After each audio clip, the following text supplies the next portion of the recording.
നമസ്കാരം. നമ്മുടെ സമൂഹത്തിലെ മനുഷ്യർ വളരെ വിചിത്രമായ സ്വഭാവമുള്ളവരാണ്. അവർക്ക് എന്തുകൊണ്ട് മറ്റുള്ളവരെ മനസ്സിലാക്കാൻ കഴിയുന്നില്ല. എല്ലാവരും അവരവരുടെ ആംഗിളിൽ മാത്രം ചിന്തിക്കുന്നു. ഞാൻ പൊതുവെ ഫോൺ എടുക്കാറില്ല എന്ന പരാതി പലർക്കുമുണ്ട്.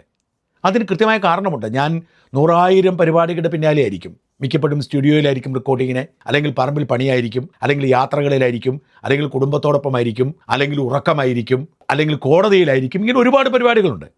അതുകൊണ്ട് ഫോൺ എടുക്കുന്നത് കുറവാണ്. പക്ഷേ ഞാൻ വാട്സാപ്പിൽ പരമാവധി മറുപടി പറയാൻ ശ്രമിക്കാറുണ്ട്. പരമാവധി ഞാൻ പലരോടും പറയാറുണ്ട്, നിങ്ങളെനിക്ക് മെസ്സേജ് അയക്കൂ, നമുക്ക് നോക്കാം. പക്ഷേ ആളുകൾക്ക് സംസാരിക്കണം. ഈ ആളുകൾ സംസാരിക്കുമ്പോൾ വാർത്ത എഴുതിയെടുക്കാൻ പോലും പറ്റിയെന്ന് വരില്ല. അതേസമയം വാട്സാപ്പിൽ മെസ്സേജ് ഇടുകയാണെങ്കിൽ നമുക്ക് വേണ്ടപ്പെട്ടതാണെങ്കിൽ മിക്കവരും 99% ഒരു വാർത്തയായിരിക്കും. ആ വാർത്ത എഡിറ്ററെയോ റിപ്പോർട്ടർമാരെയോ കേൾപ്പിക്കാം, അവർ കൈകാര്യം ചെയ്തോളൂ. പക്ഷേ പലരും പിടിവാശി കാണിക്കുക, എന്നോട് സംസാരിക്കണം. എന്നോട് സംസാരിച്ചാൽ ഒരു ഗുണവും ഉണ്ടാവില്ല. കാരണം അതെല്ലാം കൂടെ മാനേജ് ചെയ്യാൻ എനിക്ക് കഴിയില്ല. അതിനാണ് വലിയൊരു ടീമിനെ കൊണ്ടുവച്ചിരിക്കുന്നത്. പക്ഷേ ഇതിൻ്റെ പേരിൽ ചിലരൊക്കെ അങ്ങ് പിണങ്ങും. നിരവധി പേർ പിണങ്ങാറുണ്ട്.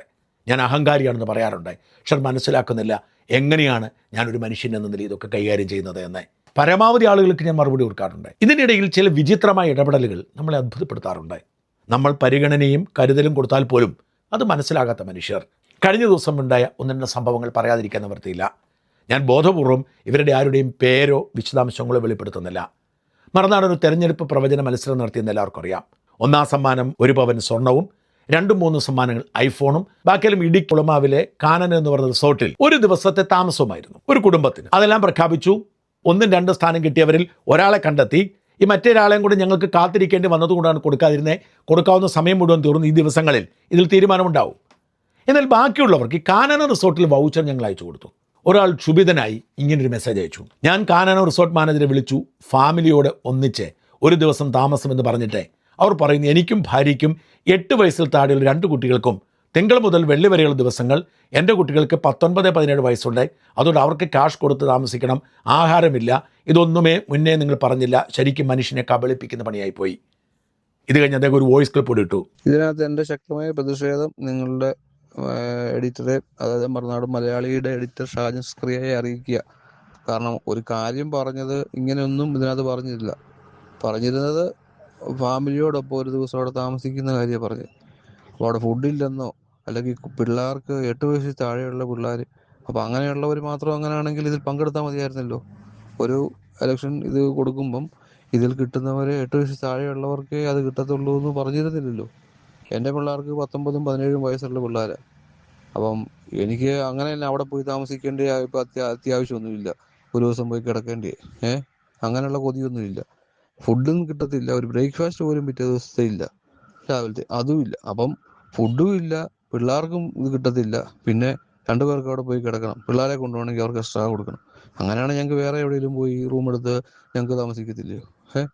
ഇതൊരു ശരിക്കും മനുഷ്യനെ കളിപ്പിക്കുന്ന വെറും ചീറ്റിംഗ് ഇതായിപ്പോയി. അല്ലെങ്കിൽ നിങ്ങൾ അതിന് ക്യാഷ് തന്നാൽ മതിയായിരുന്നു. അവർ പറയുന്നത് അങ്ങനെയൊന്നും അവർക്ക് പാക്കേജ് കൊടുത്തിട്ടില്ല, അവരിതാ കൊടുക്കുന്നതാണ് പറയുന്നത്. അന്നേരം അങ്ങനെയാണെങ്കിൽ നിങ്ങൾ അല്ലെങ്കിൽ അതിൻ്റെ ക്യാഷ് പ്രൈസ് വെക്കുമായിരുന്നു. ഇതിലും ഭേദം. ഇല്ല, ഒന്നും വേണ്ടായിരുന്നു. എന്തിനാണ് ഇത് നടത്തുന്നത്? യഥാർത്ഥത്തിൽ ഒരു റിസോർട്ടിൽ താമസിക്കുന്ന ഒരു ഫാമിലി എന്ന് പറഞ്ഞാൽ 2 മുതിർന്നവർക്കും 1-2 കുട്ടികൾക്കുമാണെന്ന് എല്ലാവർക്കും അറിയാം. കുട്ടികൾക്ക് പ്രായമായാൽ അവർക്ക് വേറെ മുറി എടുക്കണം. അത് നമ്മൾ കാശ് കൊടുത്ത് താമസിച്ചാലും നമ്മൾ എങ്ങനെ പോയാലും റിസോർട്ടിലോ ഹോട്ടലിലോ താമസിക്കണമെങ്കിൽ 18-17 വയസ്സുള്ളവർക്ക് വേറെ മുറി എടുക്കണം. ഒരു മുറിയാണ് നമ്മൾ കൊടുക്കാമെന്ന് പറഞ്ഞിരിക്കുന്നത്. ഒരു മുറി കൂടി കൊടുത്തില്ല എന്ന് പറഞ്ഞ് എന്തിനാണ് ഇങ്ങനെ ക്ഷോഭിക്കുന്നത് എനിക്കറിയില്ല. ഒരാൾ എന്നോട് പറഞ്ഞതാണ്. അതേസമയം ബ്രേക്ക്ഫാസ്റ്റ് കൊടുക്കുന്നില്ല എന്നവർ പറഞ്ഞു എന്നത് ഗുരുതരമായ കുറ്റകൃത്യമാണ്. എവിടെ താമസിച്ചാലും ബ്രേക്ക്ഫാസ്റ്റ് സൗജന്യമായി കിട്ടേണ്ടതുണ്ട്. ബാക്കി ഭക്ഷണങ്ങൾ എവിടെ താമസിച്ചാലും അഡീഷണൽ പൈസ കൊടുക്കണം. ഇത് നമുക്ക് എല്ലാവർക്കും അറിയാം. അത് പ്രത്യേകം പറയേണ്ട കാര്യമില്ല. ഇതാ ക്ഷോഭിച്ചിരിക്കുന്നു. ഞാൻ റിസോർട്ടുകാരെ വിളിച്ച് ചോദിച്ചു. അവർ പറഞ്ഞു ബ്രേക്ക്ഫാസ്റ്റ് കൊടുക്കാം, അതിനകത്തൊരു കുഴപ്പവുമില്ല, അത് അവരുടെ ബാധ്യതയാണ്. അങ്ങനെ കൊടുക്കത്തില്ല എന്ന് പറഞ്ഞിട്ടുണ്ടെന്ന് എനിക്കറിയില്ല. പറഞ്ഞിട്ടുണ്ടെങ്കിൽ തിരുത്താമെന്ന് അവർ സമ്മതിച്ചിട്ടുണ്ട്. എന്തുകൊണ്ടാണ് മനുഷ്യരിങ്ങനെ പെരുമാറുന്നത്? വളരെ വിചിത്രമായി തോന്നിയ മറ്റൊരാൾ ഒരു മെസ്സേജ് അയക്കുകയാണ്. ഇങ്ങനെയാണ്: പ്രിയ മറുനാടൻ ടീം, നിങ്ങൾ ഞങ്ങൾക്ക് നൽകിയ സമ്മാനം ഗംഭീരമായിരിക്കുന്നു. ഇതിലും വലിയ സമ്മാനം സ്വപ്നങ്ങളിൽ മാത്രം. അതിനെക്കുറിച്ച് സോഷ്യൽ മീഡിയ വഴി അറിയിച്ച് ഞാൻ ഇഷ്ടപ്പെടുന്ന ഫോളോ ചെയ്യുന്ന മറുനാടൻ വാർത്താ ചാനലിന് ഒരു നാണക്കേട് ഉണ്ടാക്കാൻ ആഗ്രഹിക്കുന്നില്ല. അതുകൊണ്ട് നിങ്ങളുടെ ചീഫ് എഡിറ്റർ ഷാജൻ സ്ക്രിയയുമായി ഈ വിഷയത്തെക്കുറിച്ച് സംസാരിക്കാൻ ഞാൻ ആഗ്രഹിക്കുന്നു. അദ്ദേഹത്തിന് വാട്സാപ്പ് നമ്പറും മൊബൈൽ നമ്പറും ഒന്ന് അയച്ചു തരിക. നിങ്ങൾ നമ്പർ അയച്ചു തരാത്ത പക്ഷം സോഷ്യൽ മീഡിയയിലൂടെ എൻ്റെ അനുഭവം ഞാൻ വിവരിക്കേണ്ടി വരും. അങ്ങനെ വന്നാൽ മിസ്റ്റർ ഷാജനെ ബന്ധപ്പെടുവാനുള്ള നമ്പർ തരാത്ത നിങ്ങൾ മാത്രമായിരിക്കും അതിൻ്റെ ഉത്തരവാദി എന്ന് സസ്നേഹം. നോക്കൂ, മറ്റൊരാളുടെ പരാതിയാണ്. അപ്പോൾ തന്നെ ഞങ്ങളുടെ ടീമിൽ നിന്ന് അയാളെ ബന്ധപ്പെട്ടു. എന്താണ് പ്രശ്നമെന്ന് ചോദിച്ചു. നമുക്ക് പ്രശ്നം പറഞ്ഞാൽ പരിഹരിക്കാൻ പറ്റൂ. അപ്പോൾ മറുപടി എങ്ങനെയായിരുന്നു? പ്രശ്നം എനിക്ക് അദ്ദേഹത്തോട് നേരിട്ട് സംസാരിക്കേണ്ടതാണ്. മൊബൈൽ നമ്പർ അല്ലെങ്കിൽ വാട്സപ്പ് നമ്പർ ആണെങ്കിലും വാട്സപ്പിൽ ഞാൻ മെസ്സേജ് ചെയ്തോളാം. നിങ്ങളോട് ഷെയർ ചെയ്യാവുന്ന വിഷയമല്ല അത്. അതുകൊണ്ടാണ് പുള്ളിയുടെ നമ്പർ ചോദിക്കുന്നത്. അല്ലെങ്കിൽ പുള്ളിയോട് എന്നെ വിളിച്ചോളാൻ പറയും.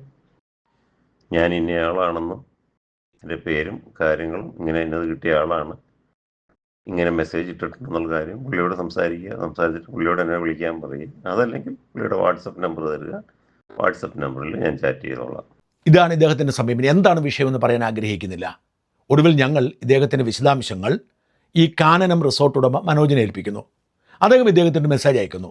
എന്താണ് പ്രശ്നമെന്ന് പറയുകയാണെങ്കിൽ പരിഹാരം ഉണ്ടാക്കാം. അദ്ദേഹം മനോജിനെ അയച്ച മറുപടി: ഡിയർ മനോജ്, നിങ്ങൾ മിസ്റ്റർ ഷാദിനുമായി എങ്ങനെ ബന്ധപ്പെട്ടിരിക്കുന്നു? അതായത് മറുനാടൻ മലയാളി വാർത്താ ചാനലിൻ്റെ ആളാണോ അതോ കാനൻ റിസോർട്ടിൻ്റെ ആളാണോ അറിയാൻ ആഗ്രഹമുണ്ട്. മനോജ് പറഞ്ഞു, ഞാൻ കാനൻ റിസോർട്ടിൻ്റെ ആളാണ്, നിങ്ങളുടെ പ്രശ്നം പറഞ്ഞാൽ പരിഹരിക്കാം. അദ്ദേഹം പറഞ്ഞു, ഓക്കെ മനോജ്, നിങ്ങളിപ്പോൾ അബ്രോഡാണെന്ന് പറഞ്ഞല്ലോ, സാവകാശം നാട്ടിൽ വന്നിട്ട് നമുക്ക് തമ്മിൽ സംസാരിക്കാവുന്നതാണ്. ക്വിക്ക് റെസ്പോൺസിനെ ഞാൻ വളരെ ബഹുമാനിക്കുന്നു. കാനൻ റിസോർട്ടിനേക്കാൾ എനിക്ക് മറുനാടനിലെ മിസ്റ്റർ ഷാദിനോടാണ് ഈ വിഷയത്തെപ്പറ്റി ചില കാര്യങ്ങൾ സംസാരിക്കാനുള്ളത്. അദ്ദേഹത്തിന് വാട്സാപ്പ് നമ്പറോ മറ്റോ ഉണ്ടെങ്കിൽ തരിക. നോക്കൂ മനുഷ്യരുടെ അവസ്ഥ. അദ്ദേഹത്തിന് ഒരു പ്രശ്നമുണ്ടെങ്കിൽ ആ പ്രശ്നം പറഞ്ഞ് പരിഹരിക്കാം. പക്ഷെ അദ്ദേഹം ഞങ്ങളുടെ ഓഫീസിൽ ബന്ധപ്പെട്ടിട്ടും പറയാൻ തയ്യാറല്ല, കാനനക്കാർ ബന്ധപ്പെട്ടിട്ടും പറയാൻ തയ്യാറില്ല. എന്തുകൊണ്ടാണ് മനുഷ്യർ ഇങ്ങനെയാവുന്നത് എന്ന് എനിക്ക് പിടികിട്ടുന്നേയില്ല. ഞാനും ഒരു സാധാരണ മനുഷ്യനാണ്, എനിക്കും കുടുംബവും ജീവിതവും ഒക്കെ ഉണ്ട് എന്ന് മനസ്സിലാക്കുക. ഇതിനേക്കാൾ എന്നെ വേദനിപ്പിച്ചൊരു സംഭവം ഉണ്ടായി. ഞാൻ ആ പെൺകുട്ടിയുടെ പേര് ബോധപൂർവ്വം പറയുന്നില്ല. സോഷ്യൽ മീഡിയയിൽ സജീവമാണ്. ഞാൻ ആകെപ്പാട് ഒരു തവണ മാത്രമേ നേരിട്ട് കണ്ടിട്ടുള്ളൂ. പക്ഷേ എന്നെ ഒരു ചേട്ടനെ പോലെ കരുതുന്നു എന്നാണ് പറഞ്ഞിരുന്നത്. അതുകൊണ്ട് തന്നെ ഞാനൊരു അനിയത്തിയെ പോലെ കരുതിയിരുന്നു. നിരന്തരം എനിക്ക് മെസ്സേജ് അയക്കും, ഞാൻ മറുപടി അയക്കും. പല കാര്യങ്ങൾ ഉപദേശം തരും, ഞാൻ ഉപദേശം കൊടുക്കും.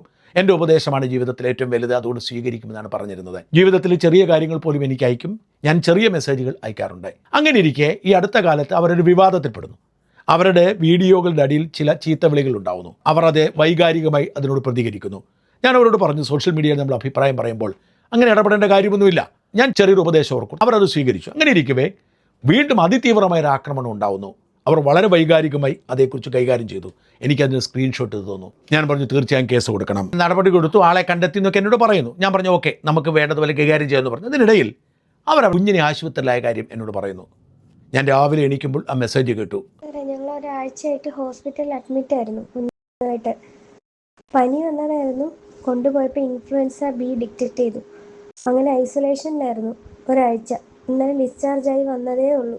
ഞാൻ രാവിലെ എണീറ്റപ്പോൾ കേട്ടപ്പോൾ സങ്കടം വന്നു. ഞാൻ പറഞ്ഞു, അയ്യോ, ഞാൻ പ്രാർത്ഥിക്കാം, വേറൊന്നും എനിക്ക് ചെയ്യാൻ പറ്റത്തില്ലല്ലോ എന്ന്. പ്രാർത്ഥിക്കാം, വേറൊന്നും ചെയ്യാൻ പറ്റത്തില്ല എനിക്ക്. പക്ഷെ ഞെട്ടിപ്പോയി പിന്നീടുള്ള പ്രതികരണം വന്നപ്പോൾ. എന്നോട് ആ പെൺകുട്ടി ചോദിക്കുകയാണ്, എൻ്റെ കുഞ്ഞ് ഹോസ്പിറ്റലിൽ ആയാൽ ഒരാളുടെയും മറ്റൊരാവശ്യം ഈശ്വരകൃപയാൽ ഇപ്പോൾ എനിക്കില്ല. മറ്റുള്ളവരോട് സംസാരിക്കേണ്ട രീതി സാർ എന്നെ ഉപദേശിച്ചല്ലോ, ഇപ്പോൾ ഇങ്ങനെയാണ്, കഷ്ടമേ എന്ന് പറയാനുള്ളൂ. ഞാൻ അക്ഷരാർത്ഥത്തിൽ ഞെട്ടിപ്പോയി. ഞാൻ ഒരിക്കലും സ്വപ്നത്തിൽ പോലും ചിന്തിക്കാത്ത കാര്യം. ആ സഹോദരിയുടെ മകൻ ആശുപത്രിയിലാണ്. രാവിലെ എണീറ്റപ്പോൾ കേട്ടപ്പോൾ ഞാൻ പറഞ്ഞു, എനിക്കൊന്നും ചെയ്യാൻ പറ്റത്തില്ലോ എന്ന് പറഞ്ഞു. ഞാൻ അവിടെയല്ല, അവിടെയാണെങ്കിൽ വന്ന് സന്ദർശിക്കാമായിരുന്നു. അതിന് മറ്റെന്തോ തരത്തിൽ വ്യാഖ്യാനിച്ച് എന്നോട് പൊട്ടിത്തെറിച്ചുകൊണ്ട് മെസ്സേജ് ഇടുകയാണ്. ഞാൻ ആകെ സങ്കടപ്പെട്ടു പോയി സത്യമായിട്ടും. കാരണം എന്നെ ഒരു സഹോദരനെ പോലെ കരുതിയിരുന്നതുകൊണ്ട് ഞാനും അവൾക്കൊരു സഹോദരൻ്റെ സ്ഥാനം കൊടുത്തിരുന്നു. അതുകൊണ്ട് തന്നെ ഇങ്ങനെ പെട്ടെന്ന് പ്രതികരിച്ചപ്പോൾ ഞെട്ടിപ്പോയി. ഞാനത് വിശദീകരിച്ചുകൊണ്ട് 3-4 മെസ്സേജുകൾ അയച്ചു. പക്ഷേ ആ മെസ്സേജ് കേൾക്കാൻ പോലും തയ്യാറായില്ല. ഞാൻ വളരെ സങ്കടപ്പെട്ടു. ഞാൻ പിന്നീട് ബ്ലോക്ക് ചെയ്തു. ഞാൻ വളരെ സങ്കടപ്പെട്ടു പോയി. കാരണം നമ്മൾ സ്വപ്നത്തിൽ ചിന്തിക്കാത്ത കാര്യമായിരിക്കും മനുഷ്യർ നമ്മുടെ വാക്കിൽ നിന്നും വ്യാഖ്യാനിച്ചെടുക്കുന്നത്. എന്നിട്ട് അവർ വിധി എഴുതും. അവർ എന്നിട്ട് വിചാരണ കൂടാതെ വിധി നടപ്പിലാക്കും. എങ്ങനെയാണ് മനുഷ്യർ ഇങ്ങനെയൊക്കെ ആവുന്നത്? എനിക്കൊരു പിടിയും കിട്ടുന്നില്ല.